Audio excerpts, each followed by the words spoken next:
এক চুল পরিমাণ সে আমাকে কেউ পরকীয়ার অপবাদ দিতে পারবে না। শুধু ওই নেশাগ্রস্ত ওই ইবাখোর ও ছাড়া আর কেউ আমাকে এই বদনামটা দিতে পারবে না, কারণ ও এখন পাগল সাইকো, আমি যেটাকে বলি, যে নিজের বাপের সাথে নিজের বউকে জড়াই দেয়। ঠিক আছে, মানে এতদিন বলছে তোর বয়ফ্রেন্ড আছে, এটা আছে ওইটা আছে, কেউ তাকে একজন বলছে যে আমি একজন সেলিব্রিটি মানুষ, আমি যদি মানুষের সাথে কিছু করি তাহলে সেটা অবশ্যই ভাইরাল হয়ে যাবে, তাহলে ঘরের শত্রু আছে, তোমার ঘরেই সেই শত্রু। তখন সে ঠিক করলো কি আমার বোনজামের সাথে জড়াইলো, আমার বোনজামের সাথে বলতে বলতে চুপ হয়ে গেল। তখন কি করলো সে তার বোনজামের সাথে জড়াইলো, তার বোনজামাই বলতে সে জ্যোতি ব্লগসের কালামের সাথে আমাকে জড়ায়ে ওরকম 5-6 মাস আমাকে এক নাগারি পিটাইছে, এক নাগারি মারধর করছে, এক নাগারি বকাবাদ্য করছে, আজে বাজে ভাষা দিছে। আস্তে আস্তে তার মাথা থেকে সেটাও চলে গেছে। তখন কি করছে, তার নিজের বাপের সাথে আমাকে জড়াইছে, নিজের বাপের সাথে জড়িয়ে আমাকে ওরকম 2-3 মাসের মতো একটানা দিনে 3 বেলা পিটাইছে, লাত্তি ঝাঁটা উষ্টা, মানে এত নির্মম ভাবে আমাকে টর্চার করছে সেটা বলার বাহিরে। এগুলার সাক্ষী তার গ্রামবাসী, তার অনেকে হচ্ছে। একটা কথা আমি বলে রাখি,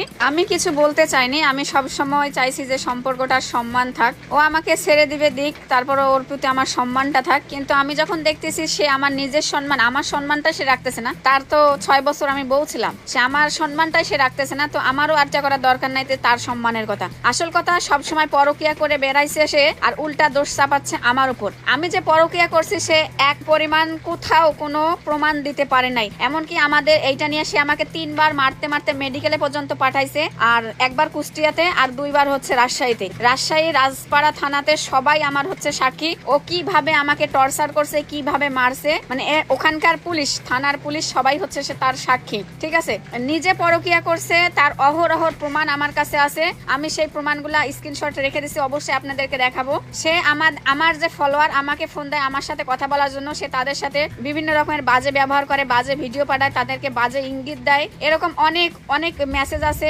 আবার কি বলবো, মুখে আনাও পাপ। সে অনেক মেয়েদের সাথে সে বাথরুমে যাইতে বলে, বাথরুমে যায় তাদের সাথে ইমুতে আজে বাজে কাজ করে, এগুলো আমার নিজের চোখের দেখা। তো এগুলার জন্য আমি অনেকবার আমার বাপের বাড়িতে চলে আসছিলাম। আপনারা তো সবাই জানেন বাপের বাড়িতে চলে গেছে কি জন্য যাই, তো আমি অনেক সময় আমার এই রাগের কারণে আমি বাপের বাড়ি চলে যাই। সে বারবার আমাকে কথা দেয় আর করবে না বলে নিয়ে যায়, তারপরও সে একই কাজগুলা সে শুরু থেকে করে আসতেছে। যাই হোক, এই সাবজেক্টটাও বাদ দিলাম, যে নিজে পরকীয়া।